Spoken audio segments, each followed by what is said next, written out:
this. Okay, there we go. I think I am back.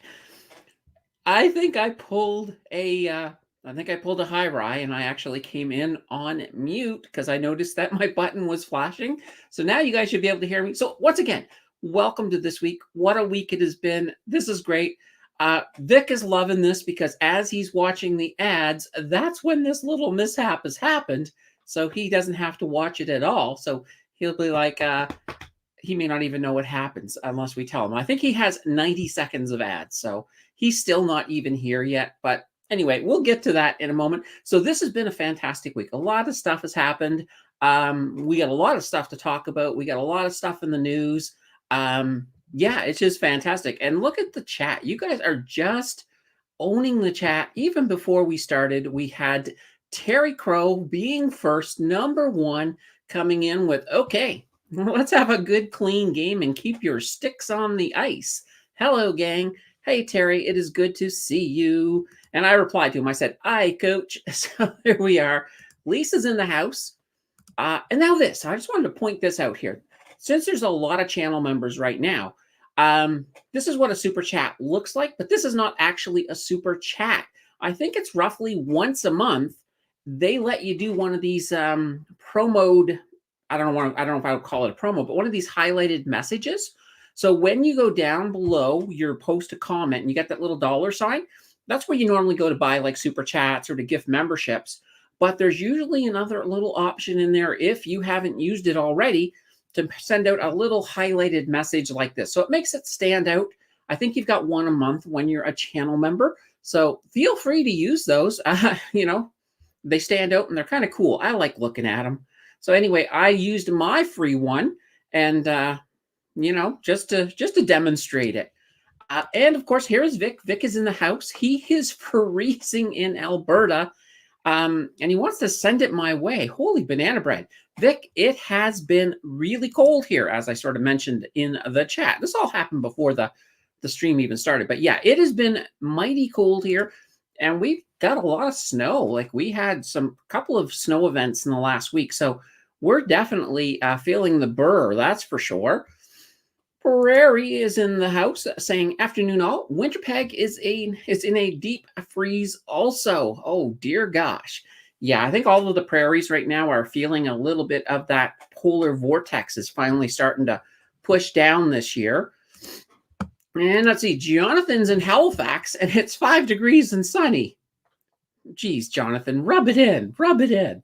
Absolutely. Sometimes that's the way it is, because where Halifax and that part of Nova Scotia sticks far enough out in the Atlantic, sometimes you can have the whole country can be absolutely having a horrible winter, and Halifax can be, they can be spared. They can absolutely be spared. I do remember some years in Halifax where we almost got next to no snow. And then there's other years where you're dealing with snow higher than your head. So you kind of get hit and miss in the Maritimes. Prairie saying, Jonathan, nice. Send some west, please. Yes, Jonathan. Send that weather back. Unfortunately, weather, though, moves from west to east. So it's going to be really hard for Jonathan to do that. Stan says, happy Sunday, all. Happy Sunday, Stan. Glad to see you. And Jordan's in the house. Heidi there. Our Heidi there, neighbor Candace. Hope you're well. Hello, chat family. Yeah, absolutely. We're doing fantastic. It's a good day. I think this is going to be a great day to be chatting, and definitely a great day to not be outside unless you're Jonathan. So I think that's the way the cookie's crumbling today, at least weather-wise. Chat saying, good day all. Hope all is warm in Western Canada. We have France in there. Thanks for the gifted membership. Absolutely. And I believe that was gifted by Jordan last week. So Jordan's in the house. So definitely, I was very, very, very happy to see that you had won that gifted membership. Mary is in the house saying, good afternoon, everybody. Good afternoon, Mary. It's always good to see. It's always good to see all of the names that I recognize. You guys are always here, and I am very, very grateful. Just want to make sure you guys know that. Also, to those of you who are watching this on the replay and can't make it to the live stream, you guys rock as well. That's about 75% of my viewership. So a huge shout out and thanks to the people watching on the replay. All right, let's see. Chat. Oh, I missed this. Vic says, despite waiting early, I always miss the first with ads. Well, Vic, you missed me pulling a high rye as I started the stream with my mute on. I caught it though pretty darn fast, but so you didn't miss as much as you normally miss, thanks to the mute button. Chad says, "Hey Vic, how's the no smoking going?" Yeah, let's hope. I hope this is still going strong, Vic. I might have a tear in my eye if you ever pop in here one weekend and say that you've fallen off the horse. Let's hope that doesn't happen. Vic says, "U.S. market closed. Will CSU be 10,000 per share tomorrow?" That's right. The U.S. market is, I think it's Martin Luther Jr. or one of the Martin Luthers has a day tomorrow in the U.S. and they're closed for that reason. I don't think CSU is going to Constellation Software is going to hit 10,000 tomorrow, but stranger things have happened, right? Who knows? King of Day is in the house. Hello, King of Day is awesome. I think I interact a lot with King of Day over on Blossom because King of Day is pretty active over there. Those of you who are unfamiliar with Blossom, that is the social media app that is designed for investors. It's mostly Canadian, though we have opened it up to the American market. So some of the Americans are filtering in. That's a great place that you can connect with all of the big financial YouTubers. So everyone from, well, us, as well as, the Biebers. So just the Biebers. It makes it sound like I was going to, I was going to call him Bieber. Why was I going to call him Bieber? But yeah, so Justin Beaver and his father and Canadian a t-shirt, a whole bunch of people over there. So we're going to get away from here because I'm going to get into a real giggle fit if I keep thinking about the Biebers in that sense. Chad says CSU hit another all-time high. So they're getting there. Maybe that 10,000 is on the way, Vic. We'll have to see.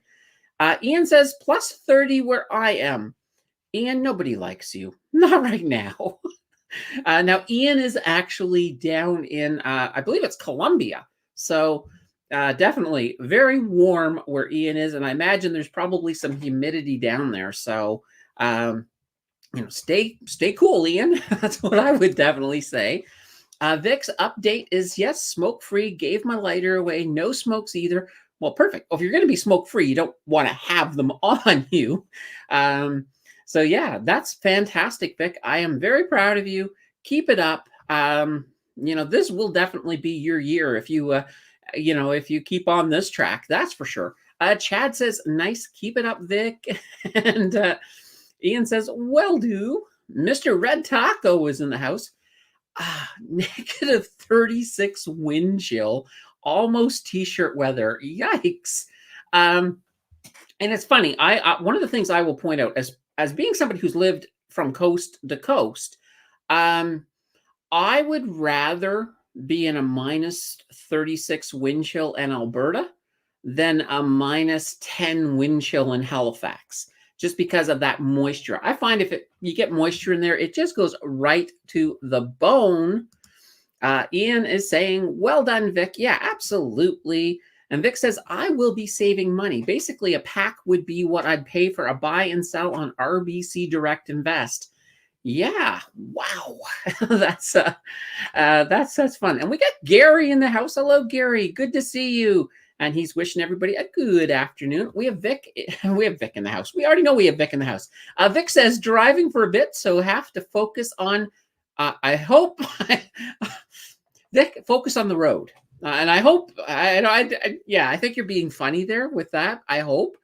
Jay is in the house with a hi. Chad says, "Haha, Red, got my banana hammock on. Gonna go for a swim." Oh no. No. Swimming is a big no-no this time of year. I've heard of the polar bear people that do it like at New Year's. No, I'll never do that. Never, ever, ever will take a New Year's dip. Tim says, "Hi, everybody. Happy Sunday. Good to see you, Tim." Even Arctic weather in BC. Yes, my cousin. He lives in not that far from Nanaimo, and his pump froze. And it's going to take him a couple of days to defrost it. And he was like, "I've never had my pump freeze ever." but this year it has frozen solid on him. So, hopefully he gets that resolved pretty quickly. Sammer's in the house saying, hello all. Hi, Sammer. Good to see you. Mary's cheering Vic on. And we have Enid in the house. Hello, Enid. It is good to see you. And let's see here. Mr. Red Taco says, last day of -40. Did everyone see that notice that was put up last night in Alberta? Uh-oh. I did not see a notice in Alberta, but I assume it has to do with the weather, because that's kind of what we've been talking about. Enid saying -10 now in Vancouver. And Ian says, I've been considering moving everything from BMO Investor Line to Wealthsimple. Don't know how much of a hassle it is. Might wait for a big promotion and get something free from Wealthsimple. Yeah, depending on how big your portfolio is. I know if you had a portfolio 100,000 and above, they were giving away an free iPhone in their last promotion. So, you never know what you might be able to get free the next promotion. So definitely something to keep your eyes on. Normally it's not that big of a process, other than there's a bit of a time delay. Like, I believe it usually takes about, I think it's 5 to 10 business days. So you could be without your account for 2 weeks. So that's kind of the one downside. So do anything you need to in your account, then initiate it. And, and then after that, and also take a look at your bank, because some banks will charge a fee. So I don't know what BMO Investor Line charges. So that's another thing just to sort of put into consideration. Chad says, yeah, cut down power usage or rolling blackouts. Holy banana bread. You don't want rolling blackouts in the middle of winter. That's for sure. Holy cow. Ian says, I might ask for the free phone, even though the promotion will be over. You could reach out to them and say, hey, this is how much money I want to move over. I want that free phone. They might do it. You never know. I don't know of anybody who's done it, but hey, it's worth a try. Now, going back to these rolling power outs in Alberta, this is kind of one of these funny things.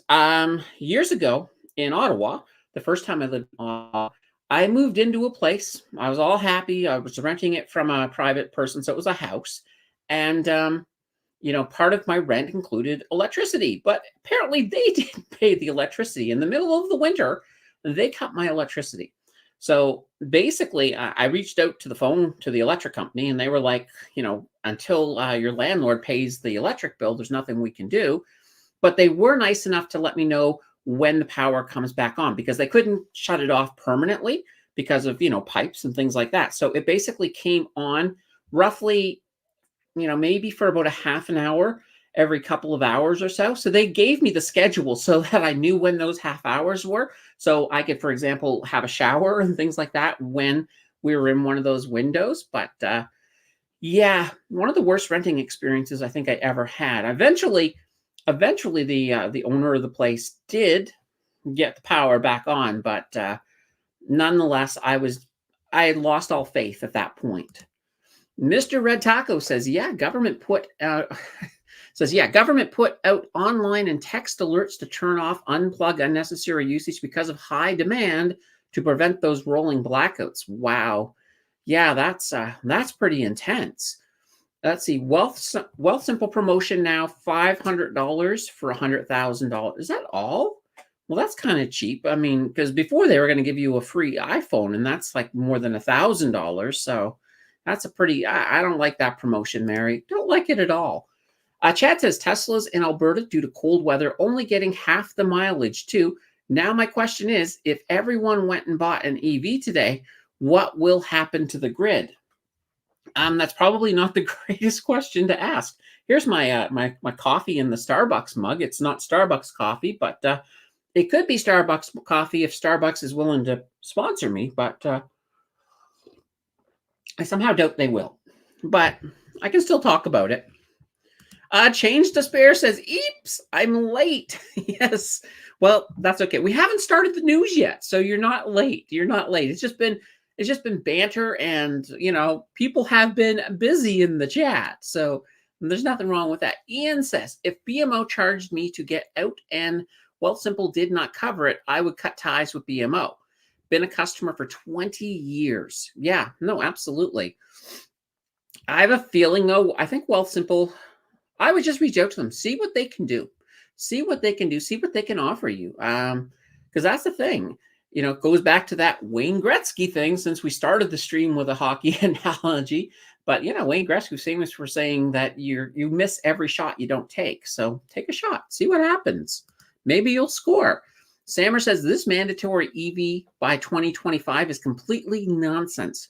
This winter is proving that. Yeah, we're not ready. We're not ready to move to 100% EV yet. We don't have the infrastructure for it.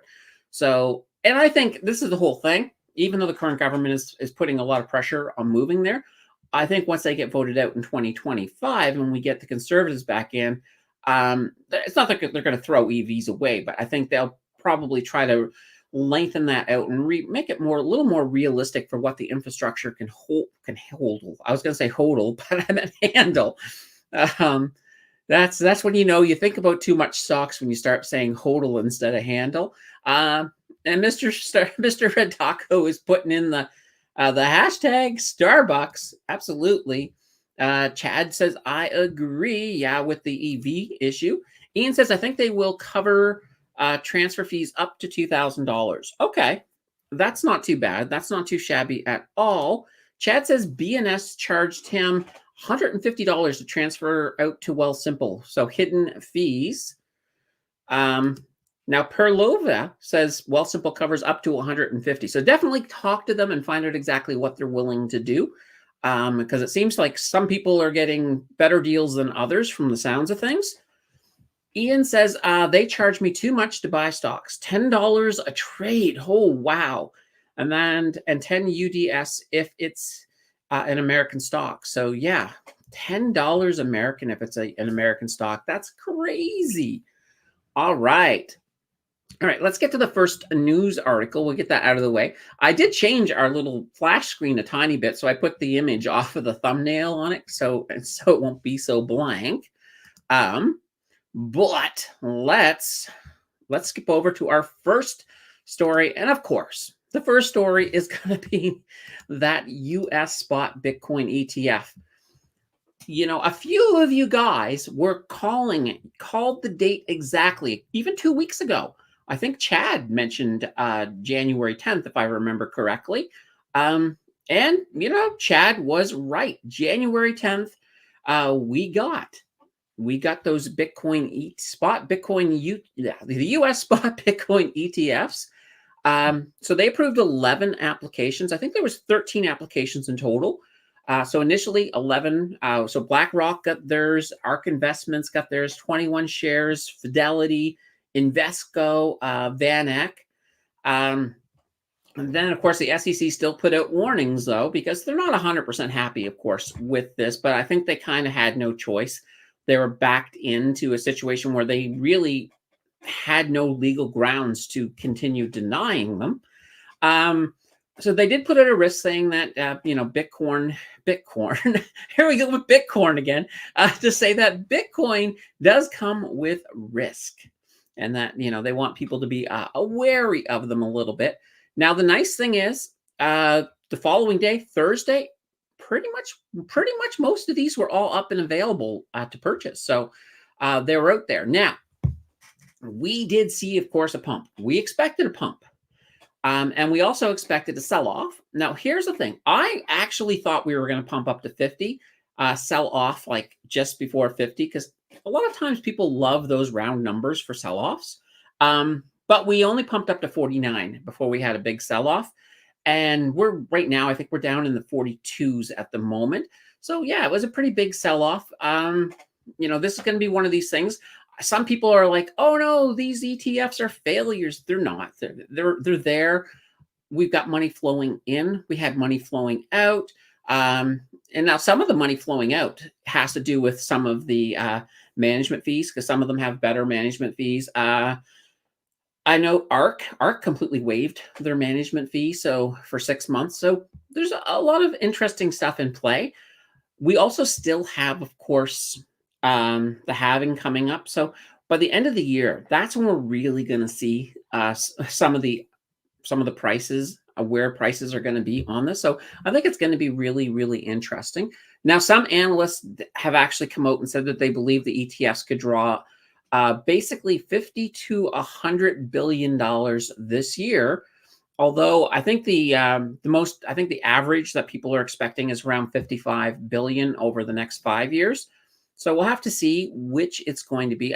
Either way, I think anybody who's holding Bitcoin long term over this year, I think you're going to be in good shape by the end of the year. And here's this thing with this correction that we've now gotten since these ETFs is released. It's pretty much creating some pretty good DCA moments, so dollar cost average points for people to get in, which is kind of cool. So yeah, that was a good old spot Bitcoin ETF. Now the next thing up, of course, is Ethereum. Well, actually, most people think Ethereum is probably going to come out in about May, but the problem is the SEC is not, they're just not as, what's the word? They're not so keen on Ethereum. And part of the reason is that Ethereum's, when they switched over to staking, that to them, they kind of look at things at stake as a security. Whereas Bitcoin, they look at that as a commodity. And that's why they were able to move on the US spot Bitcoin ETF. So it's kind of funny. Part of me thinks that you might even see XRP get an ETF before Ethereum, but we'll have to see. I hope I'm wrong. I'd love to see an Ethereum one. We do have Ethereum spot Bitcoin, sorry. We do have spot Ethereum ETFs in Canada, so we are good on that one here as well. Holy banana bread. Now, where are you guys? Where am I at with you guys on these things here? There we go. So Chad says, ouch. And this is in regards to going back to how much they're charging service fees just to make trades. So some of the commissions that poor Ian is paying. And Ian's like, I forgot we did news here. Yeah, we do cover some news. We get through it. You know, it's not like we're in a hurry. You know, we'll get through the news however long it takes. It's fine. And Chad says, yep, I did. Good memory, Candace. And that was in regards to January 10th. So Mr. Red Taco says, Bitcoin. Yes, I know. Me and my Bitcoin. Chad says, in stocks, bonds, gold, silver, crude don't come with risks. No, everything comes with risks. I mean, the whole stock market comes with risks, of course. But the SEC, yeah, it's one of these things. Like, I think I heard that the actual vote on these spot Bitcoin ETFs came in at 3-2. So it wasn't a unanimous decision. Just put that there. Ian says Bitcoin would do good as a cryptocurrency or as a side dish. There we go. That works.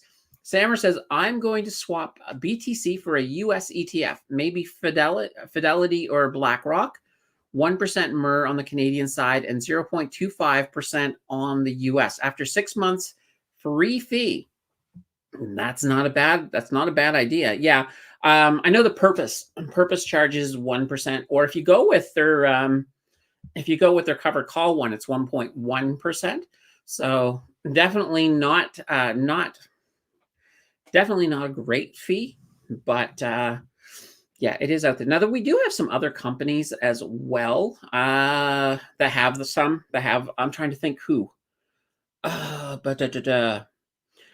I can't remember the numbers off the top of my head. And it's funny, I actually was scripting that because the next video is on Bitcoin ETFs.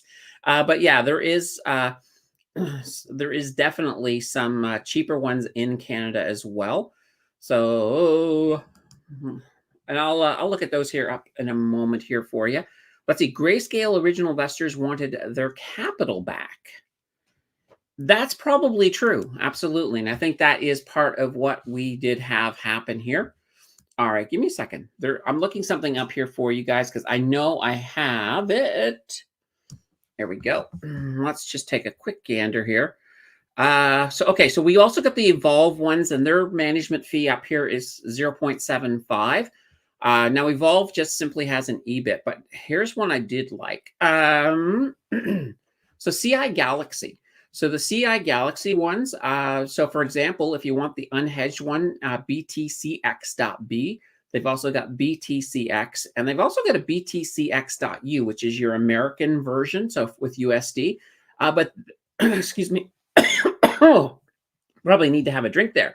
Their management fee is only 0.4%. So CI Galaxy in Canada has some pretty good fees.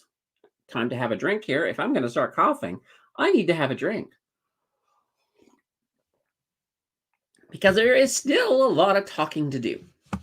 So CI Galaxy, folks, check into those if you're looking for lower fees in Canada. So definitely a good thing. All right. And Sammer's looking at BTCC.B. Yes, and that there is the unhedged version of the purpose one. Chad likes the BTCY. And here we go. Look at this. France is passing the love on and has pulled up. And I have to pull up it on another screen to see who won. So France has gifted a channel membership to Bleak 784. Awesome. This is great.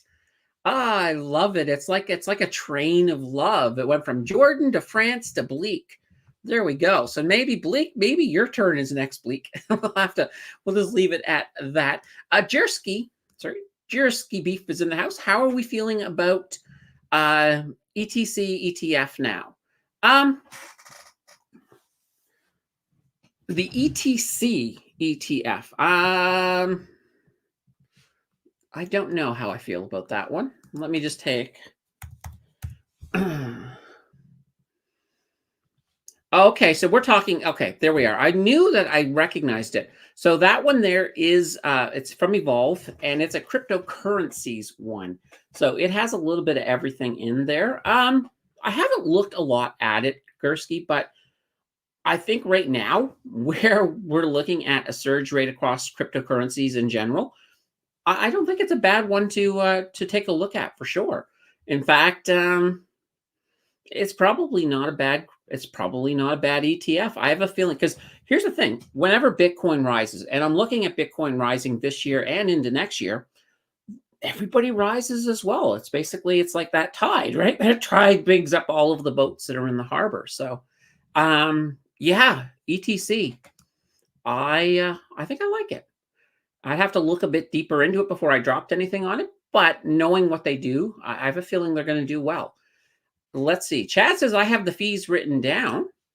Bleak is saying, hey. And there we go. Bleak, you won a membership. That is so cool. Lisa says, do any of you invest in Bitcoin directly? Any input on cold wallets that are user-friendly? I heard Tangem is good. I need to get a cold wallet. So one of the best, I think Chad is a cold wallet. So what's the best wallet out there, guys? I know I had, when I used to hold Bitcoin directly, I was using Ledger, but there's been some security concerns with Ledger, so I don't know if I trust them anymore. Bleak says, hey. And Jordan is saying, whoops, we almost missed Jordan. Jordan says, thanks for paying it forward at France. Yeah, no, that was absolutely cool. I love to see chains like that. And Bleak is doing the hand thingy. And welcome. Let's keep that train rolling. Yeah, let's do that. Let's just do that. Absolutely. Chad is breaking it all down here. So these, I think, are mostly the US ones here. So Bitwise is 0.24%. BitB, which is BITB. Van Eck, 20.25%. ARK, 0.25%. Franklin, 0.29%. BlackRock, 30%. Let's see here. Wisdom Tree, 0.50%. Sorry, it was 0.30 for BlackRock. Investo, 0.80%. Hashdex, 0.9.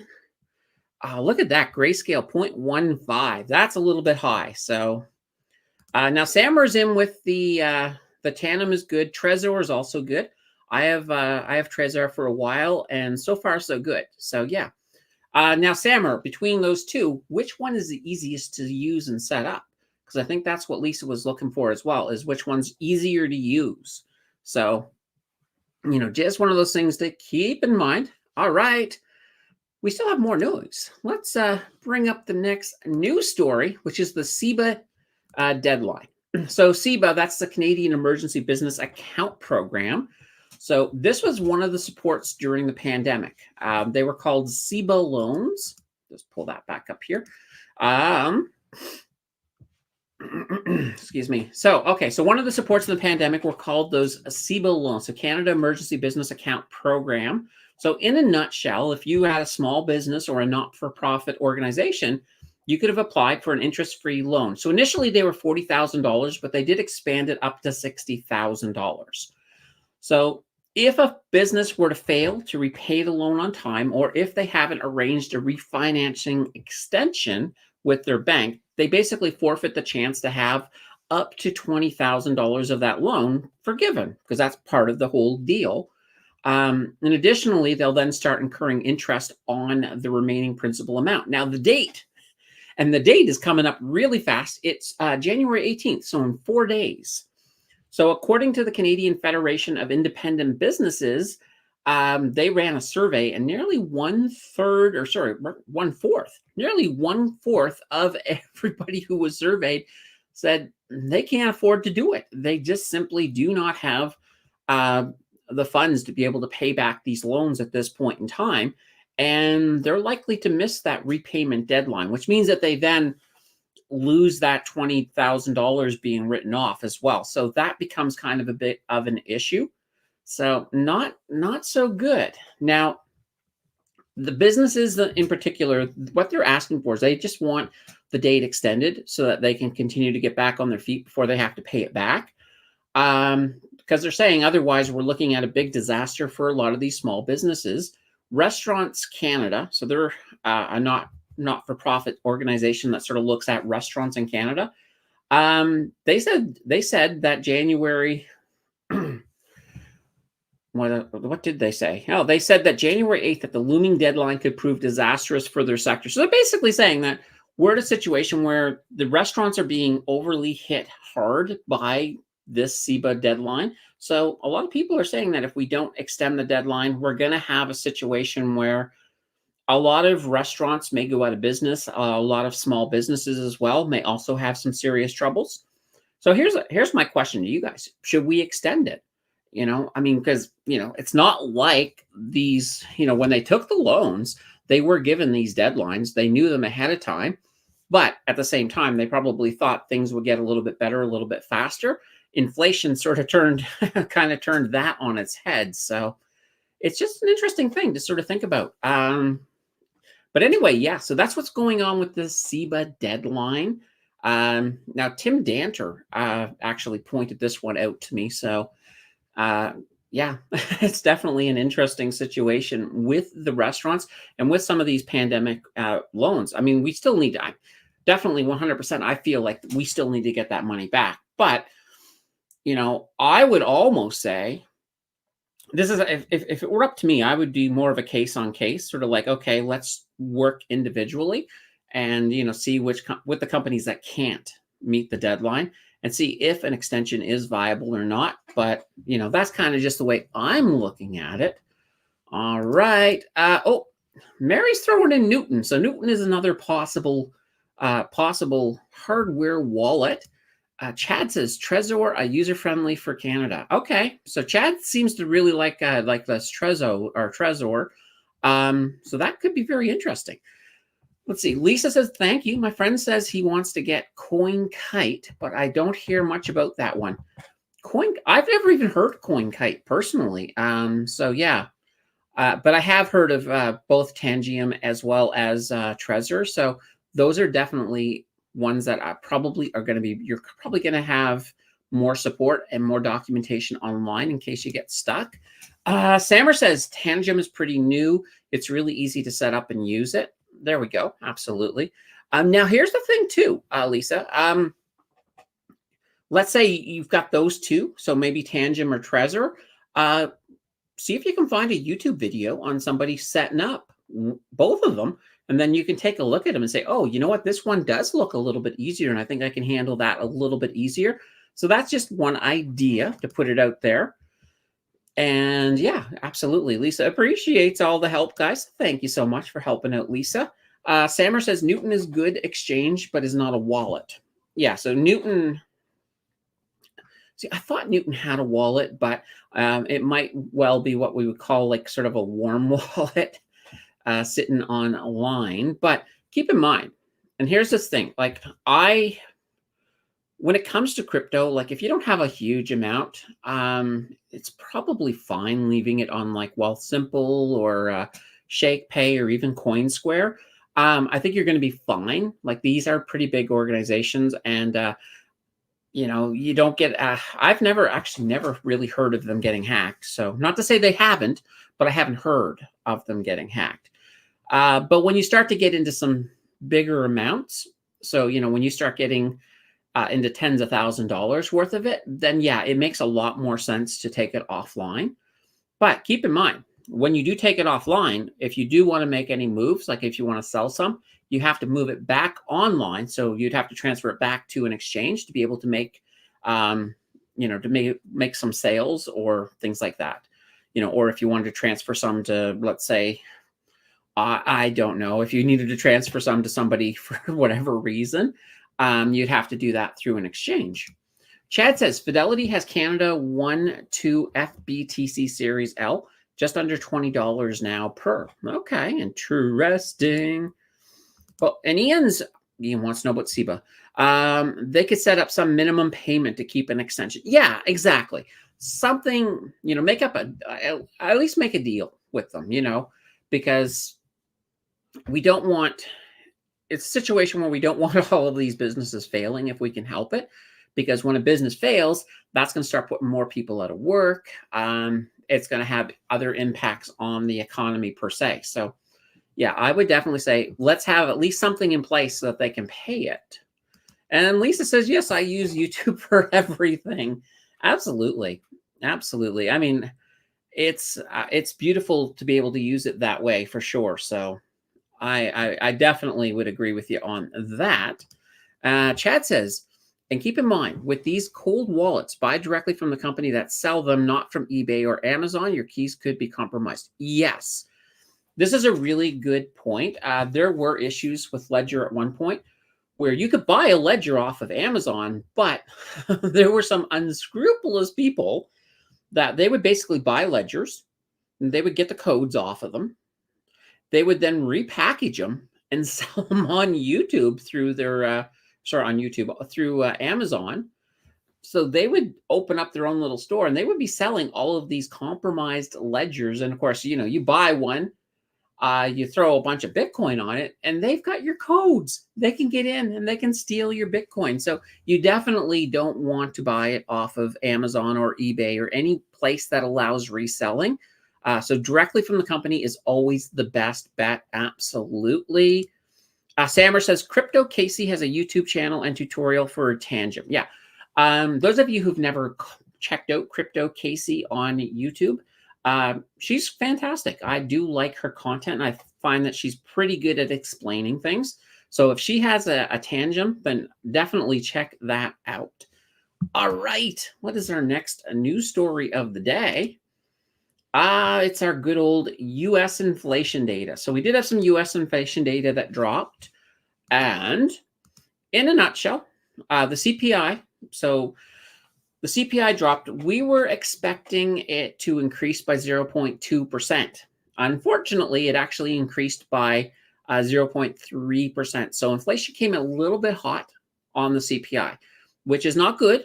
It's one of those things that the Fed down in the US looks at it and they're like, uh-oh, that's not good. It's not, conductive of the goals that we have, and especially when they're thinking about rate cuts.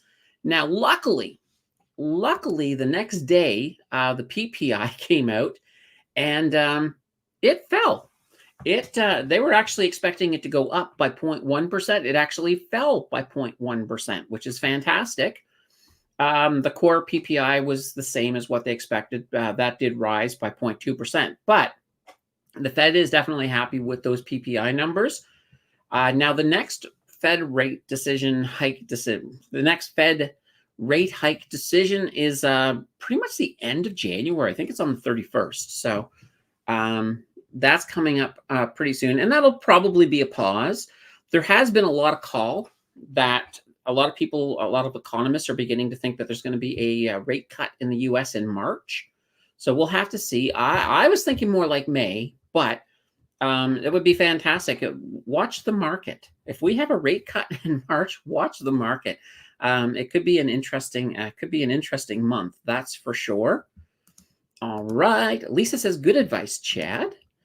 And I just subscribed to Casey today. Yeah, so she's pretty darn good. I do like her content. Let's see. Thanks, Bulldog. Just here to help. Prairie says, I'd agree with CEBA extended, but forfeit 20K forgiveness if not paid by initial deadline, to be fair to those that did pay it off.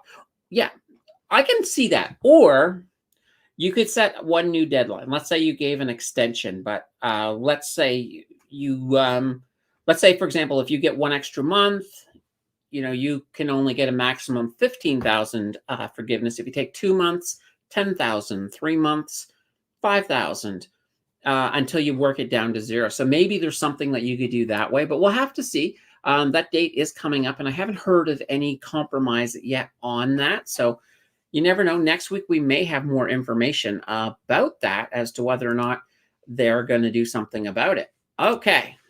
Well, this is going to be this is an interesting one. So Hertz Rent-A-Car, they're pivoting. And this is in the US. They haven't said anything in Canada yet, but they're making a move to go back to gas over EV. So yeah, they're looking right now to dump a lot of their EV vehicles and replace them with gas-powered vehicles. So they're looking at selling roughly 20,000 EV cars, and this includes Teslas, and they're going to replace them, of course, with the gas-powered ones. Now, they predict that this move, just in the depreciation of the cars themselves, is going to cost them $245 million. So that's a huge hit for Hertz. And the reason they say they're doing it is basically these EV cars cost a lot of money when they get damaged. So, things like collisions. So they're basically saying it's just not worth it. Right now, it costs way too much to repair them. We're not really saving money by having EV cars, so they're going back to gas. So, and that interesting thing is, by the end of this year, they had actually planned to have 25% of their fleet being EV in the US. But, apparently that's not going to be the case if they're starting to sell them. And a lot of these things, like you take some of the Teslas, they have Teslas listed on used car sites right now for $20,000. These are cars that they spent $40,000 to buy them. But with a lot of the price cuts that have happened in Tesla, these things have come down quite a bit. So it's kind of interesting. So that's going to be it's just kind of interesting. It's a move in the opposite direction from what everybody else has been saying. So let's see here. Paul wants ADP to be added to the watch list. I think I can do that. Where is my watch list? Well, my watch list right now is, I'll add it later here. My watch list isn't up, but I just wrote it down. So I will add ADP to the watch list for you. Vic says, WTS paid me back $150 real quick to cover RBC when I moved. So, okay, so Wealth Simple paid you $150. Okay. Mary says, hit the like button. Yeah, slam on that like button. Turn it blue. Lets the algorithm know that you like it, and it helps push it out. So it's all of that fun stuff. So definitely hit that like button. This could be, we could break a record here today. How many people we have watching at once. So we just need a few more to beat the record. So definitely, if you haven't hit the like button, this is the one to hit the like button. So we'll set a new record. It'll be great. King of Day says, do you think the Bank of Canada will cut interest rates alongside the Fed? No. I think the Bank of Canada is not going to cut anything until the second half of the year. Unless something really drastic comes up when we start looking at the next round of CPI and PPI in Canada. And I think I think that's actually next week. So, but right now I don't see them doing it until the second half. So I think we're going to see more rate cuts in the US than we see in Canada, but it could be really interesting. Abalash says, doesn't that also mean it will be expensive to fix EVs for consumers as well? Yes, it does. Yes, it does. Absolutely. So if you are driving an EV vehicle, follow the rules of the road. Uh, maybe take a defensive driving course so that way there you're better able to avoid those collisions in the first place. Chad says a battery pack is very expensive to replace. 15,000 to 30. Holy banana bread. That's almost more than the car. Yeah. Now Paul says Paul is a double subscriber from a different account. It all works. I'm okay with that. That's funny. That way there, if you watch me from both accounts at the same time, it's like I'm in stereo. So that'd be kind of funny. Chad says, and everyone knows a backyard mechanic for ICE. And does anyone know an EV mechanic? I do not know an EV mechanic. So ICE, by the way, in case people don't know what that is, that's internal combustion engine. So those are your gas powered. Vic says, USA paying $2 billion per day to service the debt. Yeah, there's there's an incredible amount of debt. You know, when you start counting your debt in the trillions, it's just like But yeah. And Vic says, I swear we are in the roaring 20. Why are we in the roaring 20s, Vic? Are you anticipating? I think Vic is anticipating the depression, maybe. Hopefully not. I would not want to see a depression. And I think it's kind of one of these things where I think the governments of today would do anything to avoid a depression, even if it makes it worse by kicking the depression down the road until eventually it has to happen. But hopefully we can avoid that. Let's see. Paul says, if EVs get their extra insurance that pays the new price and not deprecated price if totaled. Let's see here. Chad says, gonna be the collapse of the peto with BRICS growing and USA in 5 wars now. Okay. Yeah. I mean, right now, when it comes to the world is in kind of a messed up place. I know even and a lot of people don't like the World Monetary Fund, but they've been sort of already coming out saying that the overall GDP of the planet is going to be going down over the next few years. So an interesting thing about that. Let's see here. King of Day says, any difference in your experience after getting your driver's license? Well, I have my driver's license, but it's the same as not having one because I don't plan to drive anything until the spring. That's the thing is if you get your driver's license just before the winter, that's probably not the best time to get all your initial experience under the under the belt. Although, interestingly enough, when I used to collect water samples, I used to collect them from a solid waste site. And I used to go there and I used to just hike all over the site collecting these water samples until one day the foreman of the site came up to me and said, why don't you just take one of the payloaders and drive to your things because it'd be faster. And I was like, well, I don't have a driver's license. He says, oh, it's not hard to drive it. I was like, okay, sure. So, I used to drive a payloader around the site going from basically from well to well where I was getting my water. And then I always had all this extra time because I was no longer hiking all over the place. I know one day I went into the scrap metal yard with the payloader, and this was just fun. I don't know why, but I was using the bucket to crush fridges. Now, these were fridges where the Freon had already been removed, but I was just like, oh, this is kind of fun. I don't know why, but it is. So, but I think what I was getting to with this is that there were a couple of times when I was driving around on some of very, very narrow roads in the winter collecting samples that I did get a little bit of winter driving experience. I know I was going around almost a C-shaped curve once, and it was all ice. So I learned a little bit about counter steering when I was going through that for sure. Vic says Taiwan election results. They're not on my list. I actually haven't looked too much into the Taiwan election results yet. But yeah, so tell me if anybody wants to tell me who won, feel free to, but I don't know. I currently, like I said, I haven't looked at them. Vic says, how does market drop prices of a stock ex dividend?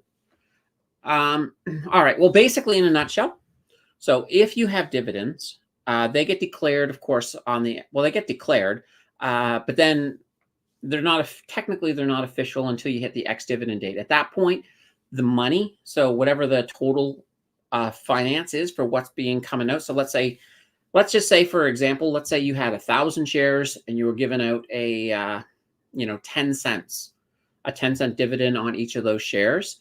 Well, that would be 10 cents times 1,000. So that'd be $100. So your market cap, if your market cap was, whatever your market cap was, you're going to deduct those total dividends so you deduct $100 from the market cap on that date. So that's why you get that drop.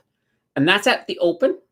So depending on what the company's doing, if the company is, doing well and their stock is still going up, by that afternoon, you may have made back those dividends. But yeah, so on the ex-dividend date, and that's why if you're looking to buy, let's say you're brand new and you're thinking, okay, well, I want to get in on this stocks. The ex-dividend date's not a bad day to jump in. Sure, you miss the dividends, but you get the stock at a lower price, and you'll get the dividends next time around. So just a thought to keep in mind. So Ian says, things can get very bad quick if people mess with EVs and are not qualified. Yes, and EVs, I mean, if you do have an accident, you can sometimes get some fires that are not too pleasant with EV vehicles. So, there's that to keep in mind as well. Whereas a gas-powered vehicle, even though you see them blowing up on TV all the time, they're not that easy to blow up. I think you'd have a better chance in a serious accident of catching an EV vehicle on fire than you would a gas-driven one.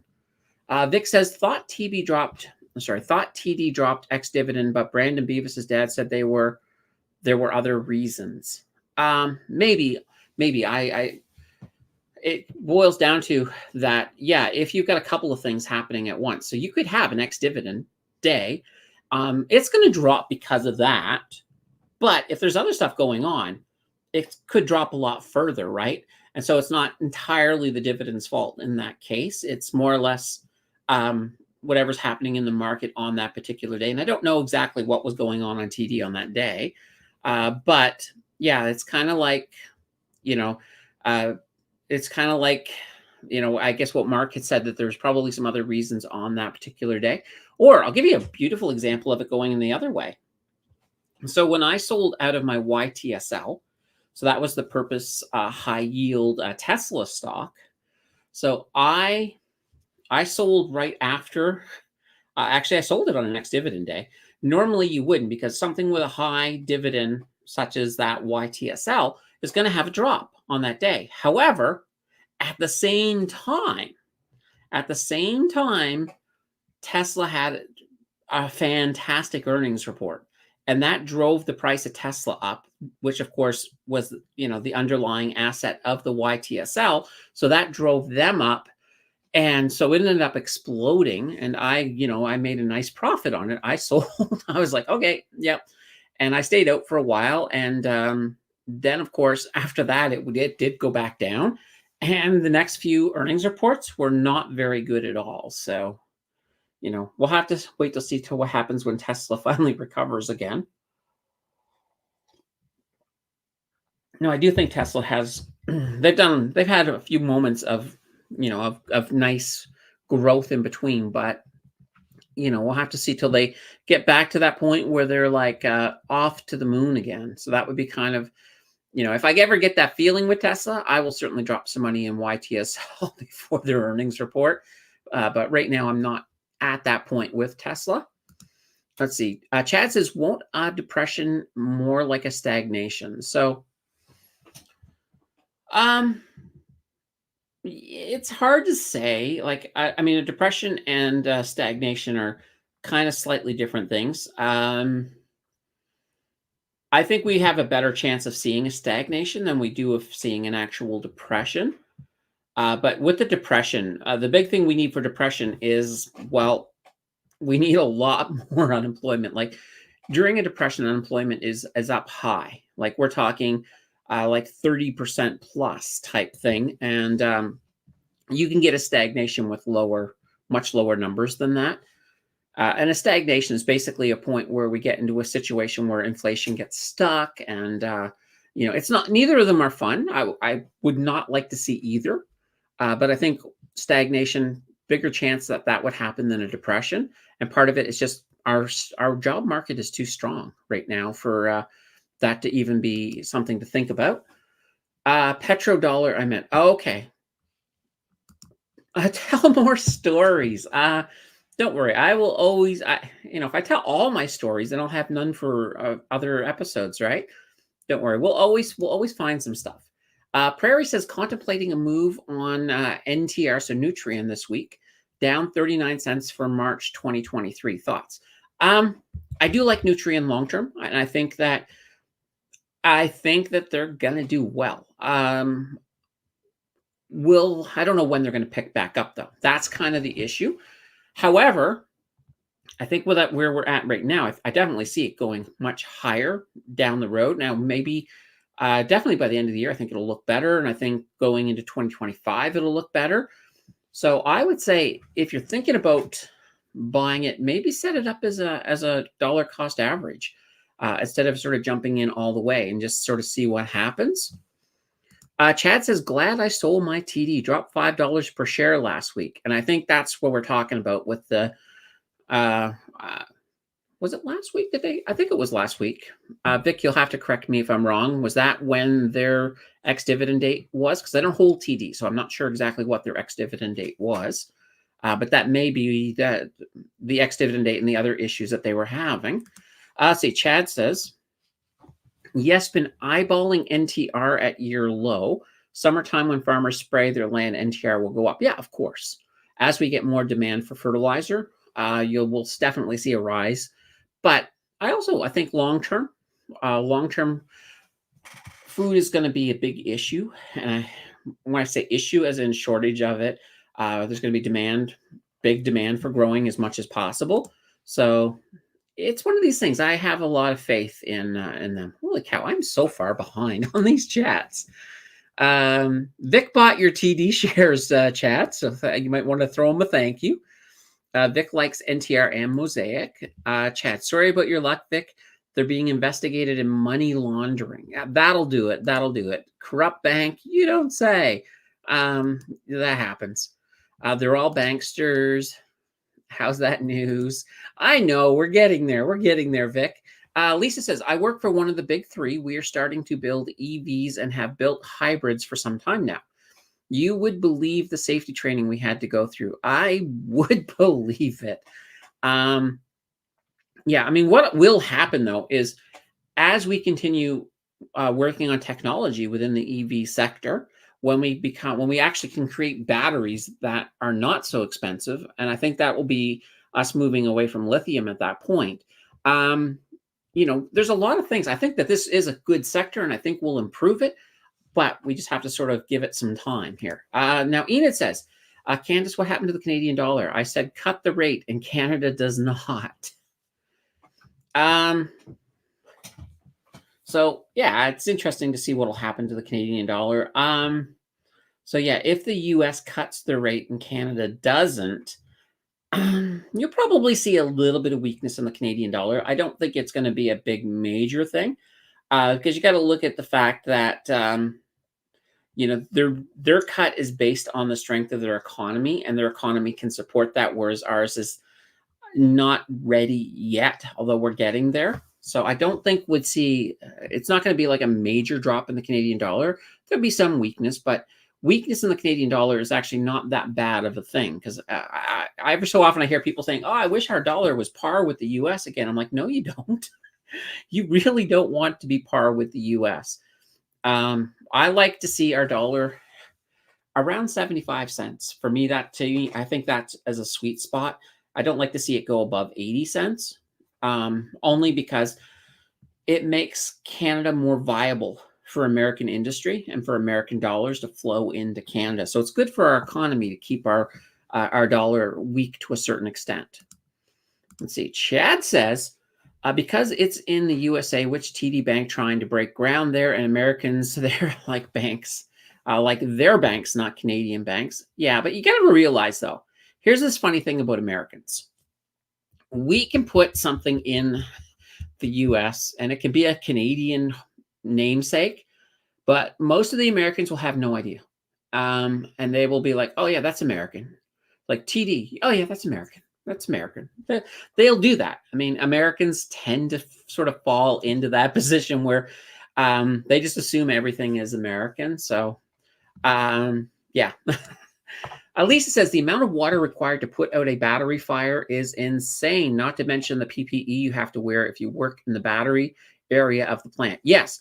And keep in mind, a lot of times with a battery fire, when it comes to an EV, you can put it out and the thing will start right back up again. You pretty much have to let the thing burn itself out. It's yeah, it's not an easy fire to deal with.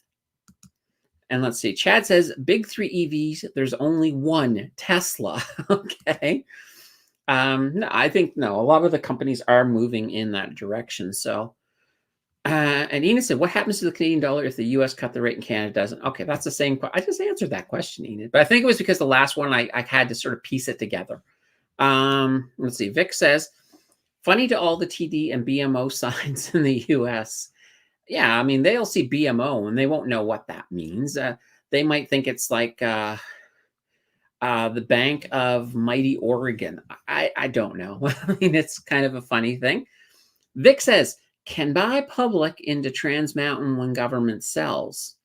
Oh, can public buy into Trans Mountain when the government sells? Well, it really depends, right? It boils down to I don't know. I don't think they're public right now. So if they actually went with an IPO, you could certainly invest into them. But here's the thing. I mean, if the government, yeah, it depends on who the government sells. It really depends on what happens at that point. But it's a potential. It could happen, but I wouldn't hold your breath though for it. Ian says, I'm not doom and gloom with the global economy, but a lot of people are. Anybody know who K4 is? The guy's name is Kent, and he does retirement planning on YouTube. He's in Edmonton. I have seen the K4 channel. I think I've watched a couple of videos. I don't know him personally, but yeah, I have watched a few of his retirement videos. And Dimitri's in the house saying, happy Sunday, Dr. Mountain, here watching and listening to your live stream. P.S. I'm also talking about you. Please keep up the awesome work. Hey, thank you. Thank you. Yeah, it was kind of fun. It's actually funny. The other day, I asked ChatGPT who Candace Mountain was, and it gave me about 3 paragraphs on me that were all accurate. I was like, okay, yeah, these are accurate. I was kind of interested. I was like, wow, because I know before, and everybody does this. You know how you like Google yourself to see what comes up. Well, now I chat GPT myself. And before it used to say, we don't do individuals, but now it's like, it comes up and the first thing it says is, Candace Mountain is an author and it talks about the book I wrote and a few other things like that. And it mentions a little bit about finance. So hopefully, a year from now, when I ask chat GPT who Candace Mountain is, I'm hoping it gives a bit more of the finance information in its reply. Paul says, ROIX dividend date is January 24th. Oh, there we go. Vic is predicting a big drought in Western Canada. That is a possibility. Unfortunately, it is. Chad says always a drought in Saskatchewan. Nothing new for this province. And Vic says Vic loves Kent Tilley from K4. Yeah, absolutely. And that's the thing, because one of the reasons I watch a few of the retirement focused stuff, because I do try to hit on some of the retirement focused stuff as well.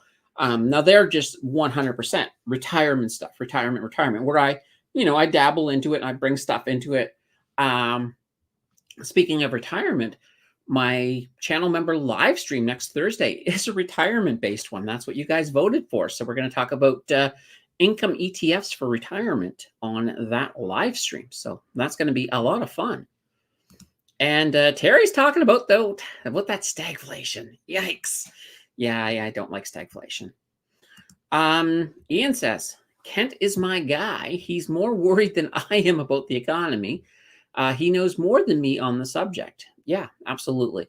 Yeah, I know. I've heard it's kind of interesting. Like some people take a very dour look, but at the same time, I always look at it this way. You want to, it's not that you want an optimistic look on things or that you want a pessimistic look, but you want to try to fall somewhere in the middle and see what kind of a realistic look you can have when it comes to the retirement. So, we have to sort of see.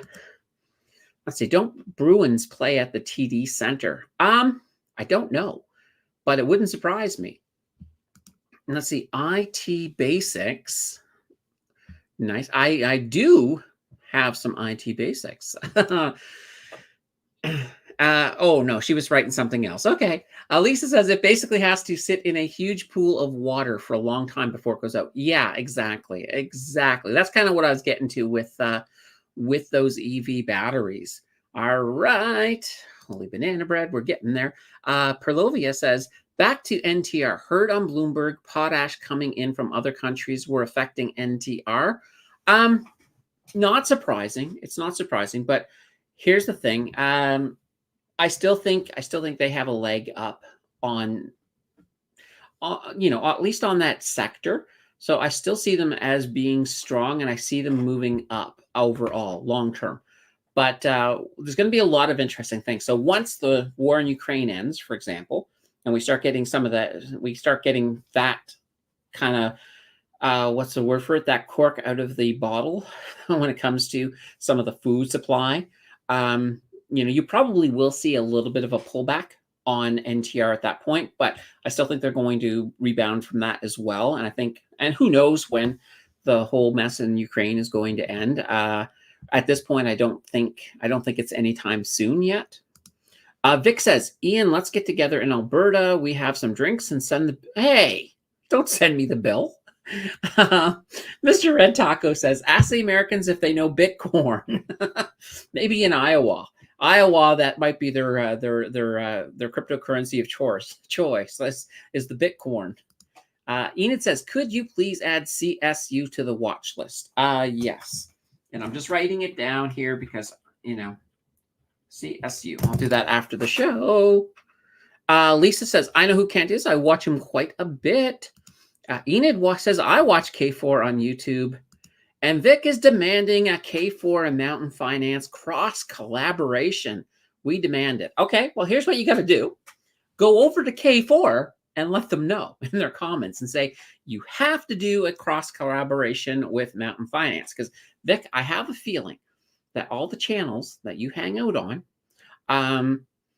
they pay attention to you because you're just that unique. I have a feeling they'll pay attention to you. So, just go throw it at them. I'm always open for collaborations.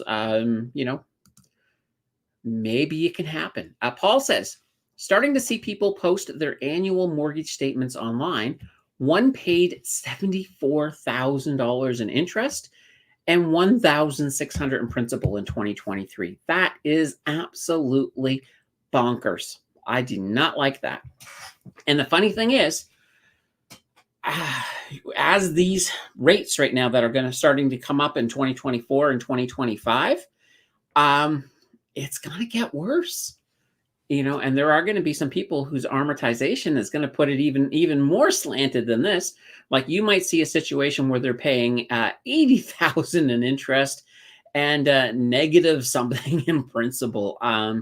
It's getting scary out there when it comes to that. That's why these rate cuts, we need them. We absolutely need them to try to at least dull the pain, but it's not going to work for everybody. There are people who could basically just afford the low pandemic rates and can't afford anything more.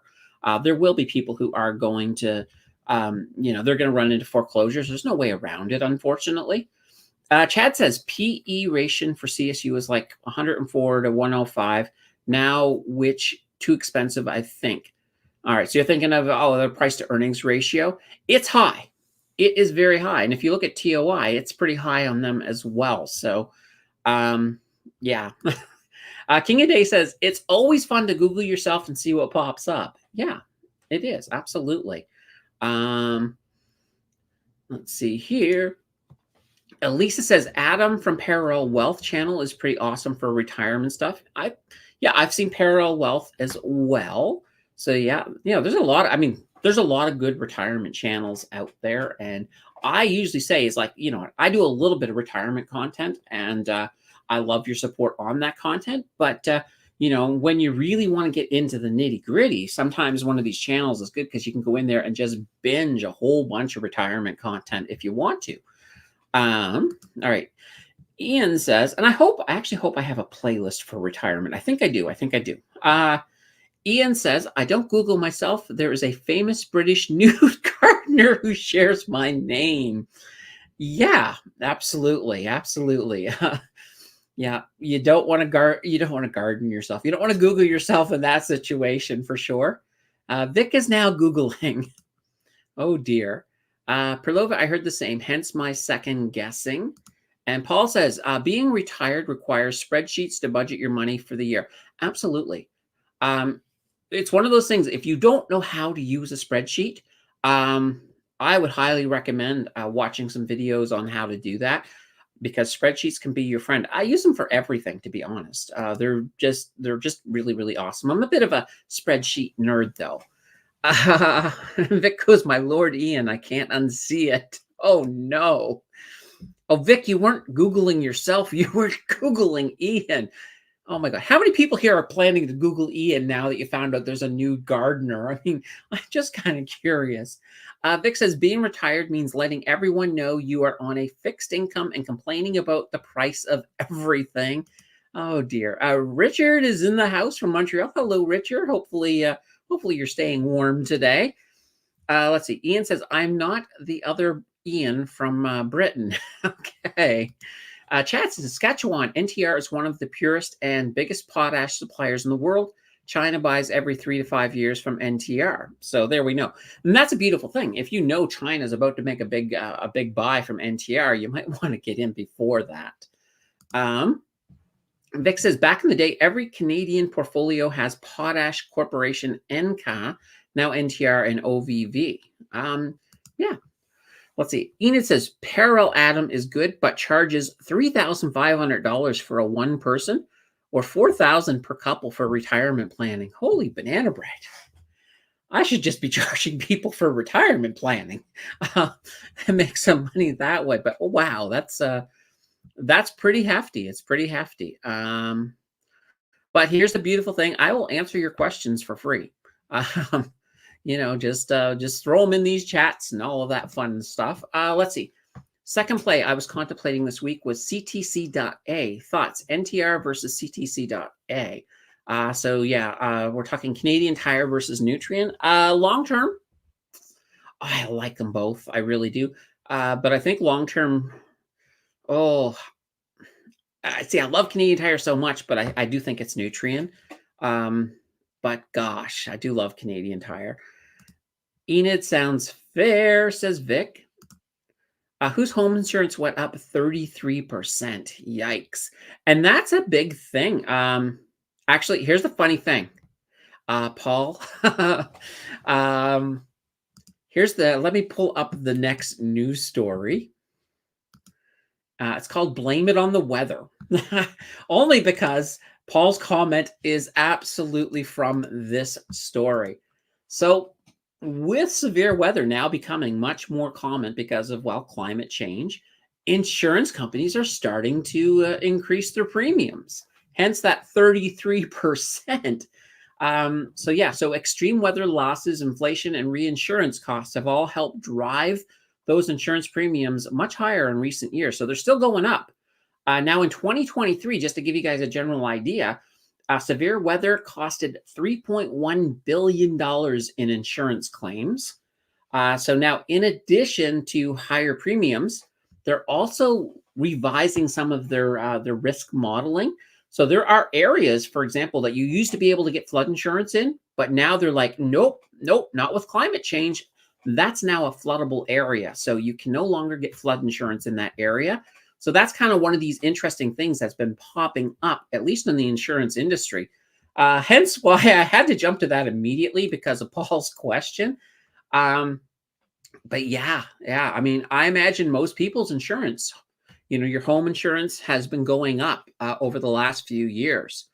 So 33%. Yikes. So Chad says, but yes, with people posting their mortgage payments online, the ones I seen was just bare minimum payment, not lump sums or weekly payments, and no doubling of a payment. I think it was like $1.3 million house. Why? That's crazy. Paul says, oh, K4 charges $500. Holy banana bread. Even still, it's actually funny because I had one person who actually approached me last year, and they wanted me just to help them get one of their portfolios in order. Now, because I told them I could basically give them the information, we could sort through things. I couldn't say buy this stock, and this stock because that's the law. But I think I only charged them $75 to do that.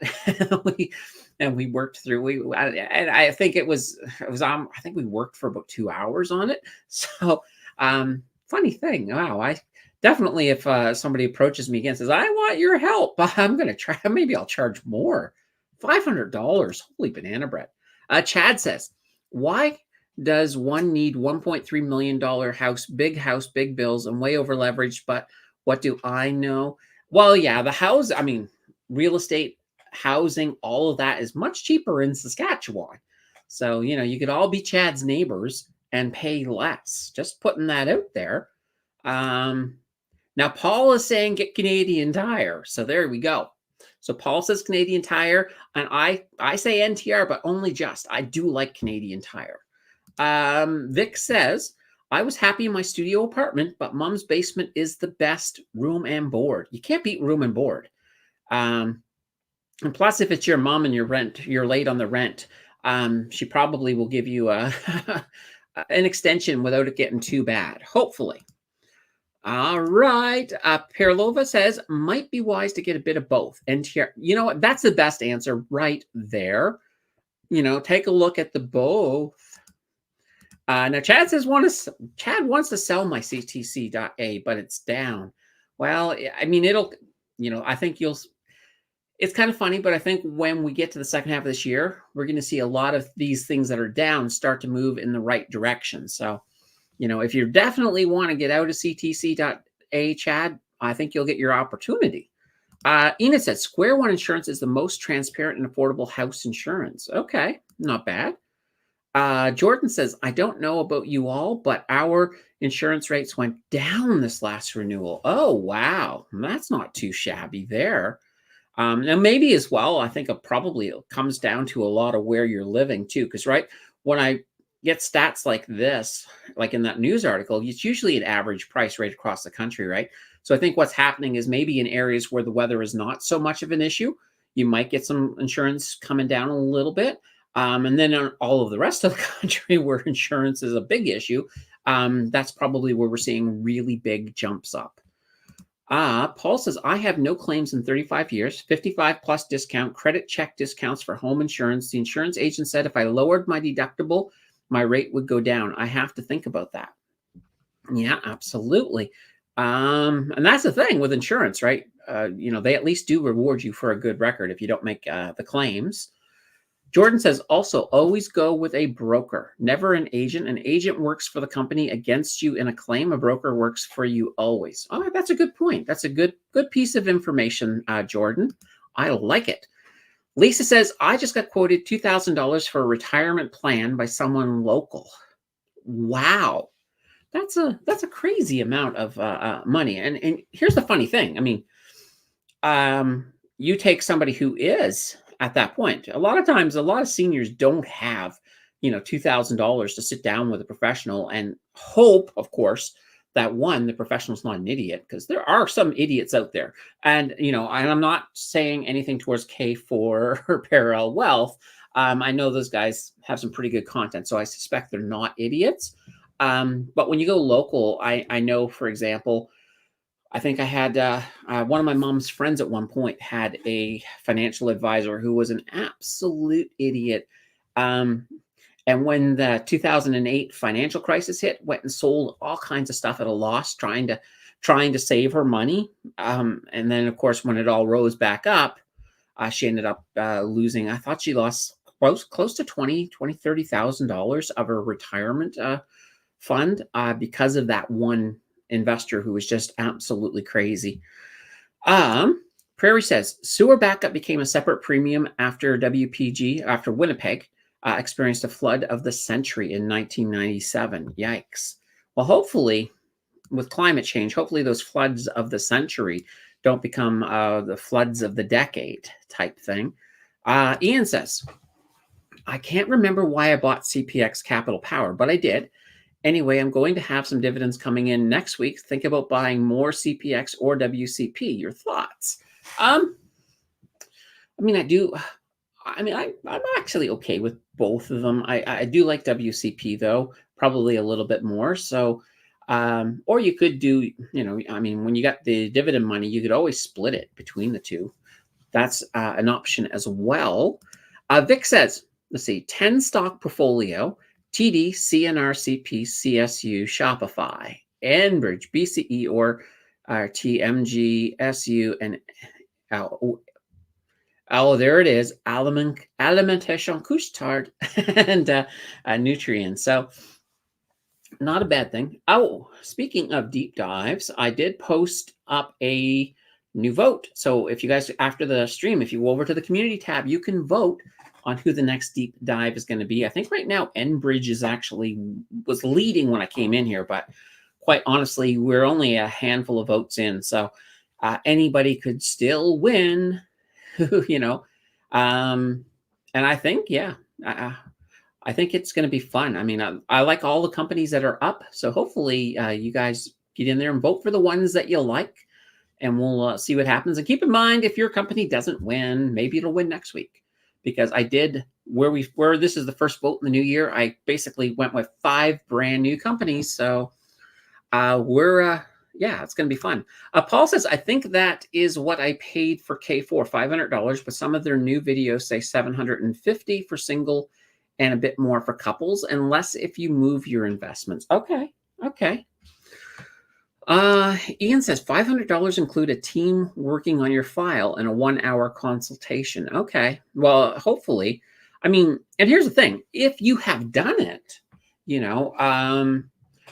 to me, what's important is how you feel after on the other side. So if you paid $500 for one of these consultations, do you feel it was worth it? That's the big thing. Like, if I were, like I said, if I was in that business and I was doing that consultations for folks, and I was charging that amount, I would also want to put a guarantee into it. Like, hey, if you're not satisfied with what I helped you with, then you're getting your money back. So I don't know if they have a guarantee. They probably don't, but, or maybe they do. I don't know. I hope they do. I think that would be fair. Abalash says, is there any difference in performance of covered call ETFs and split core in a bull market? There can be, but here's the thing. In a bull market, split core does tend to do pretty well because you're not getting all of that. You're not getting as much return on capital. Especially, well, it also depends too on what it is. So for example, if you've got a bull market and you've got a strong energy sector, and let's say your split core is ENS, you're probably going to do okay. Covered call ETFs can also do pretty well in a bull market. The only problem that you're going to have with those covered call ETFs is that because of the way premiums work in options, you're going to have some capped on the top part. So on how much you can make. So it will be capped a little bit. So if you're, let's say, for example, it was a covered call on, I don't know, bananabread.co, and bananabread.co went right to the moon. You may make it out to space, but you may not make it to the moon. You may be close, but you won't make it completely to the moon. But I think they both can be good in a bull market. But the problem here, though, is once your market is not so great, then the covered call ETFs kind of beat split core, at least in my opinion. Let's see here. Chad says BCE and T want to sell them. Chad, I hope you've got some stocks you don't want to sell. I hear a lot of you wanting to sell some stuff, but I can understand with the BCE and the T. I do see a bit more pain for the telecommunication sector. I think they're going to recover, but I think it will be a longer road than like, so for example, in the second half of the year where I've been predicting that we're going to start see the movements into a bull market, I think some of the telecommunication stocks are going to lag a little bit in that recovery. And yeah, way too much debt. That's part of their big problem. Even more so for Rogers. Paul says, I meant raise my deductible. Okay, fair enough. Chad says, at least TELUS has TELUS Health. Yeah, TELUS Health is a good, I mean, yeah, TELUS Health is good if you're in a situation where you absolutely don't have a family doctor. Now, keep in mind, too, at least in Ontario, pharmacists can actually help you out in some areas. So, for example, let's say you get we'll just pick a urinary tract infection. You can go to your pharmacist and they'll put you through a questionnaire. And if it's a basic UTI, they can give you the antibiotics. You don't even have to go to a doctor in a case like that. But TELUS Health is even more, they can refer you to specialists. They can send you out for tests, all of that fun stuff. So yeah, it is. I think it's a good service. Lisa says, I'm struggling over whether I should move forward with this or maybe shop around. So we're talking about that $2,000. If anything, I would shop around just because that makes sense. I would also see if you could find somebody locally who has used the service and get their opinion. See if you can get, maybe check something like Yelp. See if they're on Yelp. Because that way there you can get a general idea on what people have felt about what, because $2,000, that's a good amount of money. And as I sort of said, if you pay somebody $2,000 and you're no better off than you were, at the end than you were at the beginning, then I would feel really bad for you in that situation. So definitely shop around. Look for customer reviews if you can get them. Because, even on Amazon, if I'm going to buy something, I always read the reviews. To me, it makes sense in today's world to try to get some feedback on people who have used the product or service. Vic says, if you have big money, take your 1 million to a wealth manager who will charge 1% to do nothing but buy and hold. I personally wouldn't do that because, that's still a lot of money. But, if you have big money, you could conceivably learn, well, for one, you can learn most of the stuff for free on YouTube, through channels like this one. And there's a lot of other channels as well that are good that you can, you'll absorb information. Like if let's say if you've been here from the beginning and you've watched every single one of my videos, I have faith that, you are probably not making all of the rookie mistakes anymore. But, it's just one of those things. It comes down to the problem is, and this is the problem with a lot of financial advisors, is they get their percentage whether they're successful or not. And that to me is kind of one of those things. Like I would be the type to say, you know what, if I was a financial advisor and if I was allowed to do it, depending on who you're working with, I would be okay with saying, you know what, I only get a percentage on your wins, because then that would give me an incentive to do a good job for you, opposed to, if I completely mess up your portfolio, you lose a crap load of money, I'm still getting paid the way it is right now with a lot of these financial advisors. To me, it's like, it pays to understand, the do-it-yourself part. It does pay. There's places you can go. Like you can come and you can ask for advice. You can ask for advice from me, from others. You can go on Blossom. On Blossom, you can get tons of advice. So there is a lot of things out there that can certainly help you. But be a little bit wary of somebody who gets a commission, even if it fails, because there needs to be an incentive for them to do a good job, in my opinion. Let's see, Chad says, VDY holds them both, I believe. Great, now I'm getting Ian Pollard inappropriate and belated. Oh, no. Oh, that's, see, that's what you get for Googling the gardener, Ian. Ian says, my dad has multiple financial planners because he enjoys going to meetings and talking about how wealthy he is. Oh my, that's funny. Well, you know what?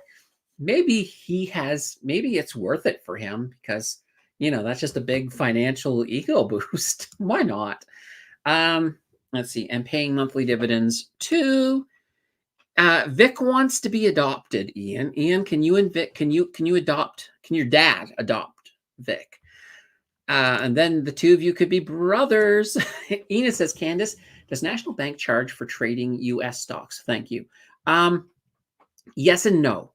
So what they do is when you set up a US account in your National Bank brokerage, there's a fee to move money into it. But once that money is in there, so once you have a US balance sitting in there, then there's no fee. So you can trade, commission free.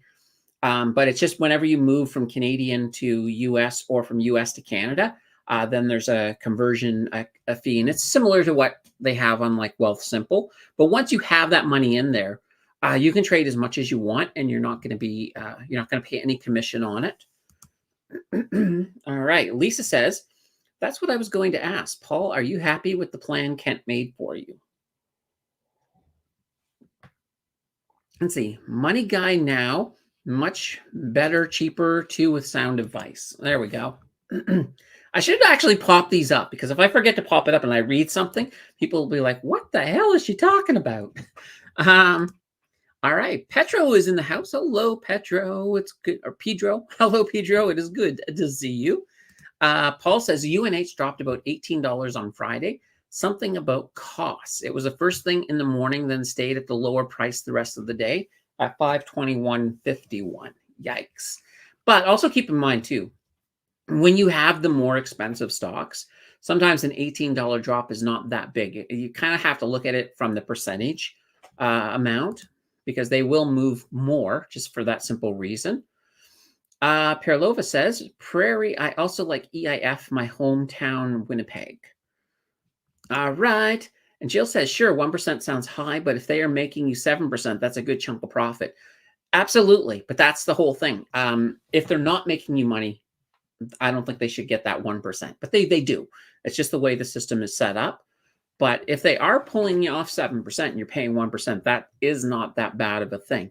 Hopefully, and that's the thing. If you have a financial advisor and they're never making you money, then you want to either learn or try a different advisor. Let's see. Prairie says, I always advocate to get a minimum of 3 quotes on any product or service before making a decision. This way, one can determine if the prices are reasonable. Absolutely. Nothing wrong with that. That's a smart thing to do. King of Day says, financial advisors have no skin in the game. Fire them, listen to Candace, and chill. There you go. Prairie says, Perlova, yes, I bought up EIF along with ENGH in a previous live chat. Actually, ENGH is one of the companies in the vote this week. I think Prairie might have submitted it, but I'm not 100% if it was Prairie, but somebody submitted it. But they are up for vote. So if you want to know about ENGH and want to see a deep dive on them, you got to vote on the community tab. Ian says, Vic, that's nice, though, but I don't want my inheritance split any more than it already is. There you go, Vic. Ian wants all the money. No money for you, Vic. I'm sorry. Omra is in the house. YouTube is my advisor. There you go. There you go. But still, even with YouTube, you still want to do your own due diligence because there are, and I've seen YouTube videos, financial ones from people, and I was just like, what the heck are they saying? So I've seen some really bad ones out there. So I always say, even the stuff I throw up on my YouTube, do your due diligence on it, right? Because you don't know. Maybe I banged my head before I made that video and I just came out completely backwards. So do your due diligence. Absolutely. All right, here we go. Ablash says natural gas shot up quickly in the past week. Yes, gas actually had a pretty good week. Overall, the energy sector did well last week. So that's definitely a nice trend. Paul says, it was Chad from K4. I was happy, but when I retired a few months later, lots of stuff are out of my control, mostly writing it down on paper, how to use your funds. In my case, it was using the RRSP till 65. There we go. Yeah, absolutely. And as we've sort of mentioned before too, learning how to use a spreadsheet is really, really important, because the goal is in retirement, right? Is if you have a big enough nest egg going into retirement, you can get to a point where, some of the financial experts will say, oh, well, just spend 4% of your nest egg a year and you'll be fine. I just look at it this way. 4% is great, but as long as, if you can get to a point where you can live off your returns without going into the whole capital. So, for example, if your nest egg is if your nest egg is big enough that you can live off of the dividends, then that's super fantastic in retirement, because then your nest egg will keep getting bigger, your dividends will keep getting bigger. And the thing is as you get older and older in retirement, you actually end up spending less, which is kind of interesting. But yeah, you want to get to a point where you can sort of create a sort of a system that feeds on itself. And if that works, if you do it perfectly, you can get to a point where it doesn't matter if you live to 100, because you'll still have that money in there, and then you'll have money left over that you could then leave behind, to your kids, or or to your cat, or whoever you want to leave it to. I mean, there's lots of options out there.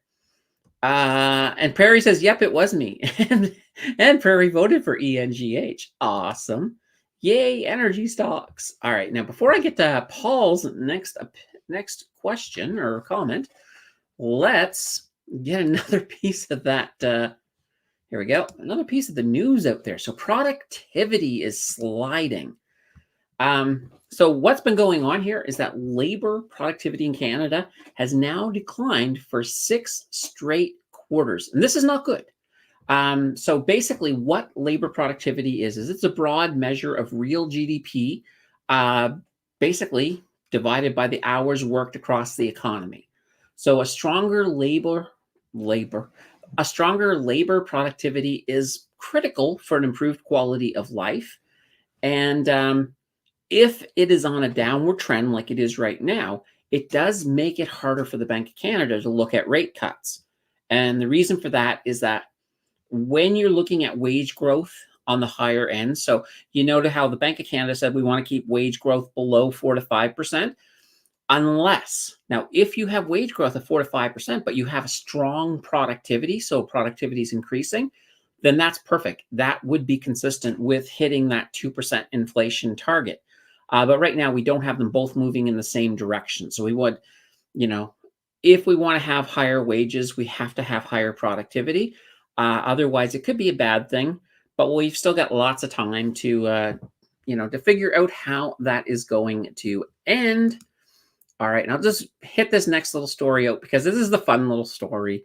So Parks Canada has come out this week and has warned people not to let moose lick your car. So what happens in the wintertime is there's a higher demand for salt from things like moose and big ram sheep, just to give you an example. And they like to lick cars. They like to lick the road to get some of that extra salt.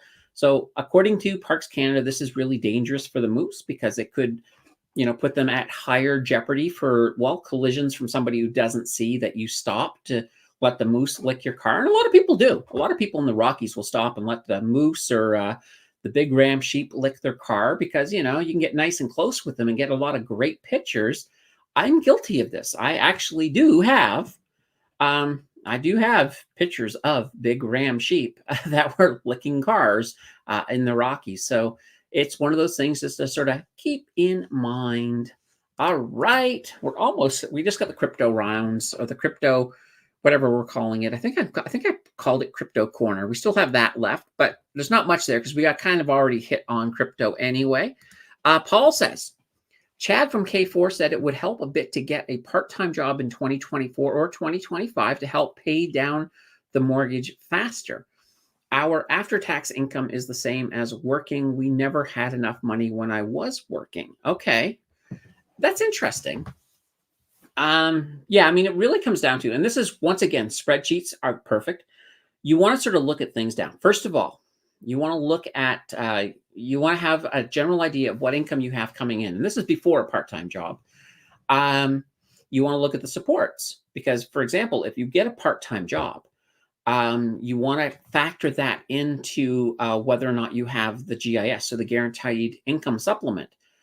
Because if you make too much, you're going to start to lose that. So you're going to do a whole basically balancing routine when it comes to the different supports you have. Everything from the, well, if you got your, if for example, your Canada pension, if you have that coming in early, or if you have that coming in late. So you have to kind of play with a lot of the numbers. That way there, you can sort of balance and sort of say, okay, well, what are we looking at when it comes to this? What are the numbers going to look at? If I work this much, how will it impact GIS if you're on the GIS? Or, if you're not on the GIS, like if that's already sailed. So if you're already too high above that, then you don't even have to factor that in. Then in that case, yeah, a part-time job probably does make sense because the amount to get a clawback on the OAS, you got to be making quite a bit. So it's not a simple thing like with the GIS. Let's see. Enid said productivity is basically zero in Canada. Productivity is not. It's funny. Like I know myself. A lot of places I've worked at, I've had employees actually complain to me that I work too hard, and I'm like, "What do you mean?" And they were like, because I know one of the early jobs I had. Is I worked at a superstore once, and I was doing some product stuff for the housewares department. And one night they asked if I could do the overnight shift to put away the product, and I said sure. And I completely had everything done by the time the manager got in the morning. And everybody was like, they were mad at me. They're like, "You're working too hard. Now they're going to expect us to work hard." And I was just like, "I'm sorry, but that's just the way I roll."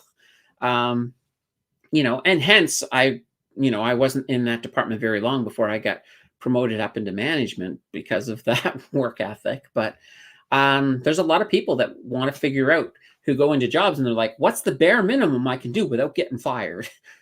Unfortunately, that is, I've seen a lot of people like that. Ian says, productivity has declined because I am in Colombia right now. Ian, it's all your fault. That's hilarious. That is funny. And Jill says goats too. Because Jill was with me when we saw them. They're actually big bighorn sheep. I did look it up. Because I just thought they were goats, but that's why they had the big horns. But I do have pictures, and I will maybe I'll throw some on the Facebook group later, just once I dig them up. Paul says I have a DB pension that is too much for GIS. There we go. So yeah, so in that case there, I wouldn't be super worried. You could probably work as much as you want to, especially if you still have a mortgage and really want to try to get that knocked down. That might be a good way to do that. Let's see. Then you are rich, Paul, according to Enid. Absolutely. Maybe Paul is very, very rich. All right. There we go. And crypto corner. So not really a lot in the crypto corner because, as I said, it became a main story this week. I think I was going to talk a tiny bit about the possibility of approval of a Ethereum ETF, but we kind of already hit on that. I kind of talked about that when we were talking about the other crypto as well. And basically, as I said, so Gary Gensler, he's the SEC chair. He's basically indicated that tokens that use staking protocols would fall under securities, and that's the big reason. Like they could go with Bitcoin because they classified it as a commodity. So basically, any coin that does not have staking might have an easier time than Ethereum, but we'll have to see. We'll have to see how this goes. I would still love to see an Ethereum one pop up.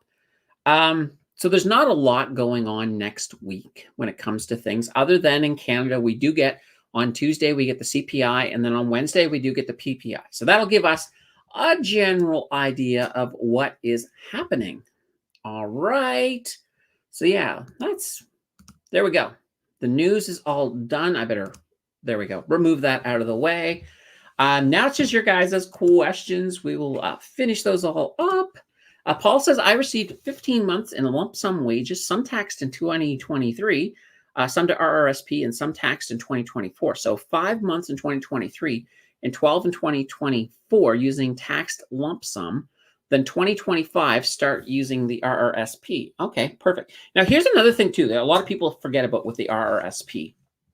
So if you're holding off on your RRSP, and let's say your goal is to wait until you have no choice, but to move it over into a RIF, so an RRIF, one of the things is that when you're looking at your TFSA, you do have, for example, you have that continued extra contribution room. So if you're not working and you don't have any income coming in that you can then add to your TFSA so that you can, for example, increase your passive income that's coming out of it, the tax-free passive income. What you can do is you can look at your RRSP and you can actually start pulling out of that. So let's say this year, let's say your TFSA was max going into this year. Well, you got 7,000 more in contribution room. So you could conceivably pull 7,000 out of that RRSP. Now that would register as 7,000 income. So that's why doing your the math behind the scenes, doing your spreadsheets lets you know what that effect is going to be. But you could conceivably move the 7,000 out of your RRSP, put it into your TFSA, get some more passive income flowing, and that increases that as you're going along. So that's one of those things. Whereas, and I mentioned about the GIS, if you're on the GIS, you want to, you don't want to move the whole 7,000. You probably at maximum want to move maybe about 5,000, because after $5,000 of income, then you start losing some of that GIS. But just one of those things coming. Let's see. Richard says deflation coming soon. It's so many people think deflation is coming soon. I don't think so. It's easy to think that. Now, keep in mind, when I say that it's not coming soon, I mean as an overall a deflationary part of the economy. You will see you will see price drops in some things, but you're not going to see overall deflation itself. The chat says like a bag of chips. Yes, that's shrinkflation. It's basically more air, less chips. Yeah. Enid says, great session again today. Thank you. Yeah, it's been fun. We keep it going. We just do the thing. It took us forever to get through the news, so that is fine. So we are coming towards the end, though. So guys, throw in your final questions. We'll hit them up if you get them in right away. Chad says, go to weekly payments for mortgage, Paul. So there we go. Enid says, I plan to take the RRSP out every year as I don't have currently income. Right. Yeah, exactly. So, and that's the thing. If you're pulling it out and you don't need to use it, that's the key, right? You can then put that into your TFSA to help, top that up. And that way then you can, especially if you're looking at, those high income ETFs, you can increase that free money that's coming out at you. So that's not a bad thing. Ian says, what happens to a TFSA after death? Does it have to be sold or just becomes taxable? That's a really good question. It really depends on what you have set up. So for example, one thing that you can do is if your spouse survives you can actually, transfer that TFSA to them. There's actually, I heard about this thing before where somebody had a TFSA transferred to them because their spouse had died. And then they had married somebody else. And that person, when they died, transferred their TFSA to them. And then after it ended up being just a whole bunch of extra money. But you can determine what happens with your TFSA after your death. Now, if it's not a spouse, you can certainly leave the contents of it to like a sibling or a kid or a child or somebody. That's not as clear cut. And I do think they end up paying a little bit of tax on that. So it may be a little more than a little bit, but I'm not 100%. I'd have to look that part up on that. King of Day says, what happened with the Boeing flight last week? I heard some stuff here and there, but never really looked up the incident. Yeah, I heard something about some issue with some parts on it, but I didn't look any further than that myself either, King a Day. Let's see. Chad says, so don't buy anything till Thursday until the updated data comes out. All right. Paul says, Chad, I looked into weekly mortgage. No difference. Comes down to the payment. Already increased mortgage payments every year for a while now. Yeah, if you can afford to increase your mortgage payment, and that's not a bad thing, especially if the extra that you're putting in is coming straight out of capital. Yeah, it can definitely help you long term. Let's see. All right, here we go. Okay, Paul can always rent out basement and rooms for extra money. Yeah, that's true. Paul says then extra room is the man cave. Well, here's the thing though, too.